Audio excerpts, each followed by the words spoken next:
Hi, this is Francis Hughes, the Assistant Director and Editor of WitherBurn After School News.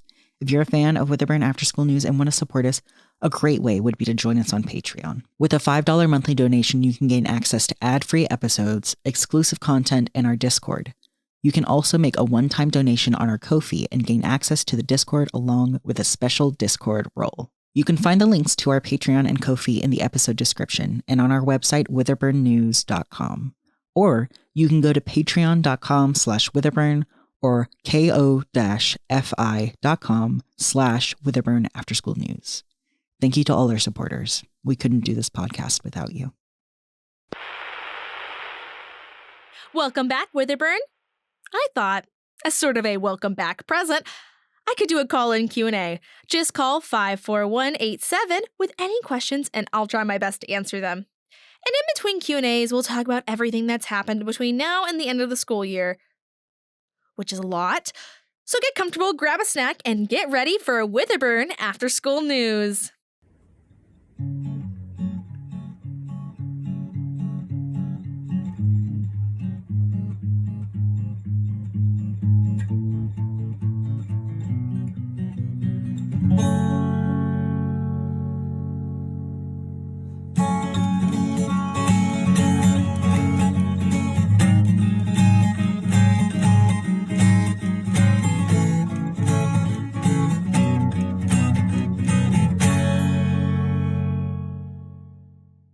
While we are waiting for our first caller, I guess I should tell you why I was gone for so long.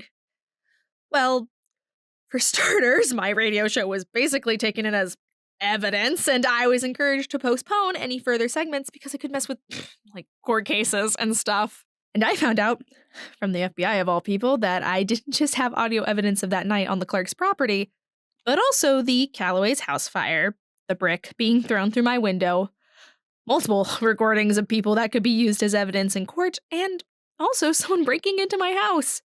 Which, all that was fun to learn about. Especially the one where someone was in my house and I didn't even notice. Then my parents decided that, after almost having their daughter get murdered by a cult, it'd be good to spend some time with some extended family. I practically begged them to come back. They didn't want to stay here, but I did. I mean, what am I gonna do? Cry alone in some city where I don't know anyone? Spend the rest of my high school days with strangers that only know me as that girl who almost became a sacrifice? No thanks. I would rather stay here. Besides, everything's okay now. The bad guys have been defeated and WitherBurn is back to being WitherBurn. I can go back to talking about backyard barbecues and bad gossip. And, okay, it looks like we have our first caller. Hello, caller. You're live with WitherBurn After School News. Yo, chat, she picked up. Yeah, what's up? It's Dyce, and my chat's wondering, when are we gonna collab? Oh my god, Dyce, are you live streaming right now?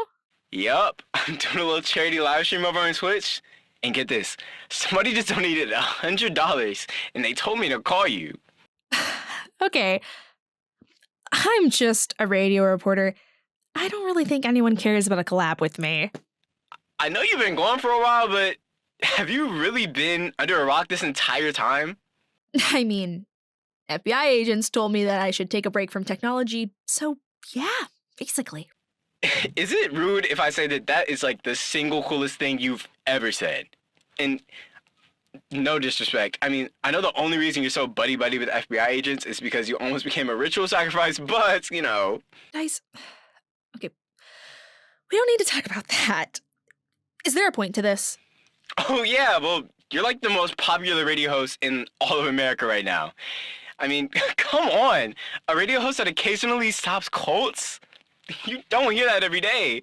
Literally, like, everyone in my chat is listening to you.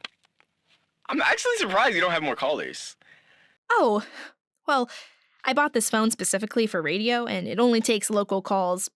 But to all my new viewers, I'm sorry to disappoint. The After School News will probably be a snooze fest from here on out. I don't know. You always seem to find trouble. Yeah, well, that's when I was looking for it. Trust me, I have had enough trouble to last a lifetime. Whatever you say, Allie. Anyways, you gonna collab with me or what? I still don't do video. Come on, man. I did your nerdy interview that one time. Oh, no. Dyce, I think. Are you serious? We're breaking up. I know what you're doing. I'm not stupid. Sorry, Dyce. Oh, okay. Wow.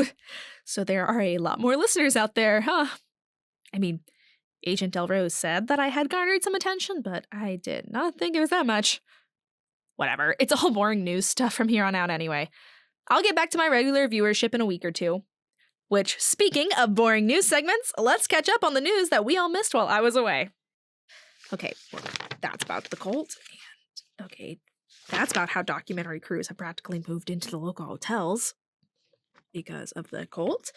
Brenda Clark's case, Hunter Clark's case, Sinninger's trial.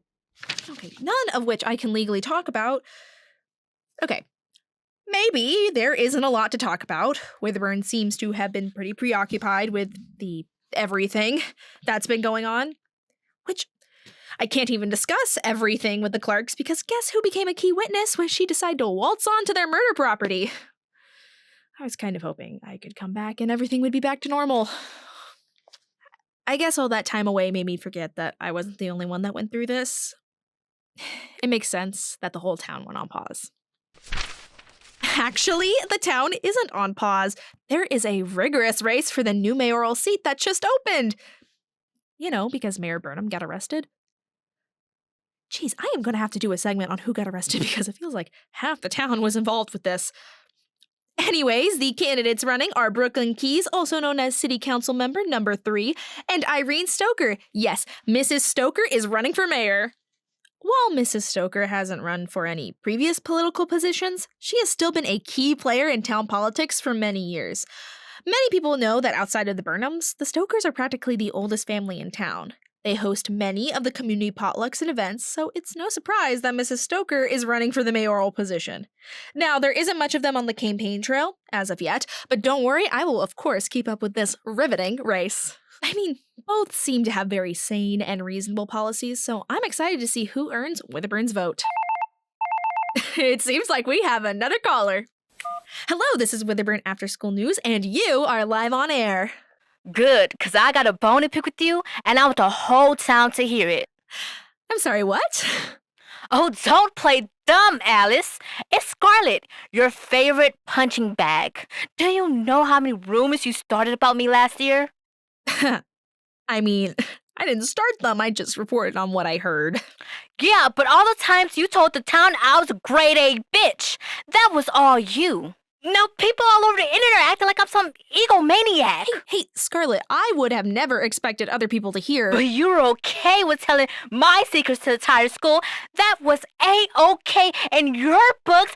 Please, Alice. I know everyone else here thinks you're some hero. Hey, Scarlet, I'm sorry. But you're not. You're just the same nosy little girl we have all known since elementary school. So keep my name out your mouth this year. And unless it's about football, I don't want to hear you talking about Bo either. Wow. Just wow. I guess I made a few enemies. I mean, that's fair. I didn't really choose my words carefully when I was anonymous. But that's all changing. I'm a new reporter. New year, new me. Which is difficult to believe when all you have done for the past 2 years is gather information on people, trash talk the richest family in town, and gossip with church ladies. But I swear, no more sneaking around and trying to find out the dirt on people. I've learned my lesson, and I'm never going to do that again. Nope, now I can do things like face-to-face interviews, fact-finding, and I might even be able to do live coverage for the football games. It's exciting. And look, I'm going to be very blunt. I understand that I've broken many people's trust in me. Whether that's me, Alice, or me, the reporter. Many of you don't trust me as far as you can throw me. And I get it. I do. I just hope you can all give me a second chance. And for those that still trust me, thank you. I promise to give you the same honest news that you've come to expect. And speaking of news, school came back in session on August 20th, so don't forget to do your back-to-school shopping. Many of our local stores are doing back-to-school sales, and y'all know I'm always going to encourage you to shop local. Also, cheerleading, volleyball, and football tryouts will all be held on the first week of school for incoming freshmen. Make sure you are prepared for that. The school encourages you to get there 15 minutes early on the first day because they recently installed metal detectors, after apparently months of debate from the PTA. I mean, personally, I'm not too surprised after the events of last year. Hello, caller. You're live. Finally, a number that works. Hey, Alice. It's so nice to meet you. I'm Kelsey. Hi, Kelsey. It's nice to meet you. You have a question for me? Yes. I was wondering what that night on the Clark's property was like. Were you scared? Yes, I was scared. I would rather not go into detail. Do you have another question I can answer? Sure. Did you think the Clarks would be able to do something like this? I know you were very critical of them before. I can't really talk about the Clarks. Well, what about Robin? No one has heard from her at all this summer. It's like she vanished. Robin just needs space. She's coming back for school, but she didn't want to draw any more attention to herself. She's not like me. She just went along with the after-school news program because it was my idea. She doesn't like to have a lot of eyes on her. And there are a lot of eyes on both of us right now. So she just needs some time away from everyone, including me. Yeah, I know that's probably not the answer you wanted, but it's the answer I've got. Hey, that was great. Just one small issue. We did not get that. So we just go back to 1. We can take that again. Thank you. Wait, are you recording this? Oh my God, you're that documentary crew. God, you are worse than those true crime podcasters. And you know what? I told you I couldn't do interviews. Yeah, so don't call this number again. Wait, but This Q&A is not going how I wanted it to go. I just wanted everything to go back to normal. The after school news is literally the only thing I have that's a constant. Birdie won't talk to me. Everyone in WitherBurn treats me like I'm made of glass, and everyone outside of WitherBurn thinks they can just ask me anything. And I am going into junior year a mess. I just wanted one thing. One thing that was mine. That can make me feel normal. I guess I shouldn't have assumed anything. Nothing really goes back to normal after something like this. We're all just trying to cope. Okay, a segment I'm sure everybody missed was Monster of the Week. It's an oldie but a goodie. Now, this one's not the usual Mr. Pickler sighting. It's tragic, I know. But instead, this monster was inspired by the conversation I overheard at the grocery store. A few kids were telling scary stories, and one name popped out to me. The Catman. Now, I don't know how local this story is, or if it's just one of those stories that every uncle pulls out on camping trips in order to scare children ages 6 to 10. I was told it was local to Alabama, but I also saw that people in Maryland had a similar story. See, I grew up hearing about the Catman mostly during camping trips. See, my uncle would tell these stories of a man who was half big cat, half man. Legend has it that while he was out hunting, he accidentally shot an old woman's cat. Afterwards, he brought the cat back to her house to apologize. But he didn't know that this woman was a witch. When she saw her pet dead in the man's arms, she was filled with rage and cursed the man. Soon enough, he began to contort. His nails started to grow long and sharp. His mustache turned to whiskers, and his ears grew into a point. Teeth didn't fit in his mouth anymore as he grew fangs and canines. Then, he ran off. He couldn't face his family looking like that. And in his time in the woods, alone and afraid, it caused him to lose his mind. Now he stalks the woods, waiting for campers to stray away from their campsite. People who meet him, they rarely live to tell the tale. Okay, funny story, and honestly, the whole reason I wanted to talk about this monster, when I was younger, I was certain I had ran into the Catman. See, I was out camping with my family and a few friends, and my uncle had told us about the Catman. he said that he especially looks for children that leave their tents at night. So, of course, that night, all the children snuck out of their tents to look for the Catman. Okay, we were too scared to go into the woods, so we stuck around the tents, but we all had our flashlights pointing in the tree line, looking around. I was in some corner of the campsite, alone. I was searching for paw prints when I hear this crunching of leaves. I turned and I saw red eyes glowing. They weren't near the ground, though, like a bobcat would be. They were looking down on me. And I could hear this ragged breathing as I stared down the eyes. And then I shined my flashlight on it and saw a cat-like creature on 2 legs, towering over me. It was hairless and contorted, but I only saw it for a few seconds. And I screamed, "It's the Catman! It's the Catman!" And the creature, it ran away. Of course, I woke up the whole campsite, and nobody saw a thing. I was rambling like a madman about how I definitely saw the Catman, and no one believed me.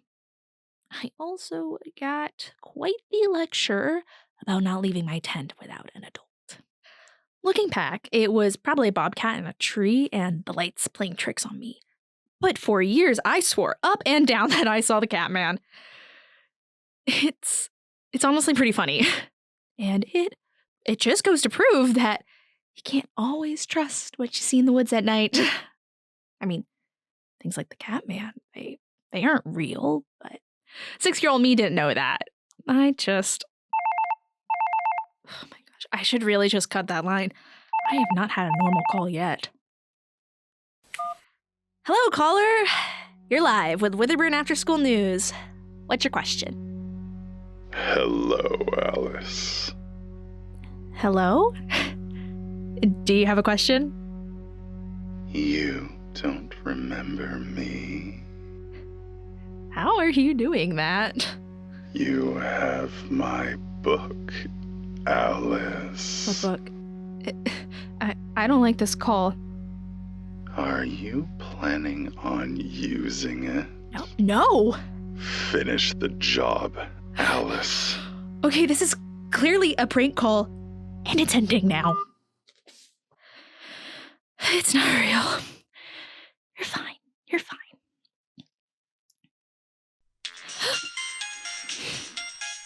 Hello, Agent Delrose.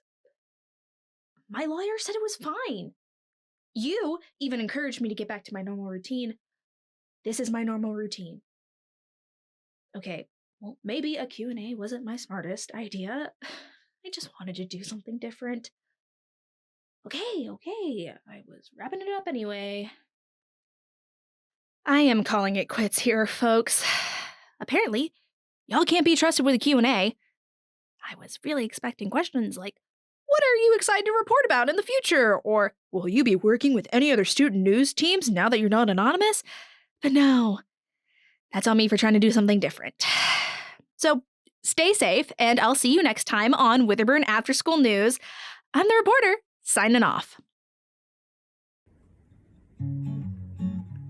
WitherBurn After School News is written and directed by Jordan Oliver, assistant directed by Francis Hughes and Spencer Samson. Alice is played by Jordan Oliver, Scarlet is played by Shauna Proctor, Dyce is played by Miles Hanna, Kelsey is played by Audrey Edwards, and Death is played by William Cates.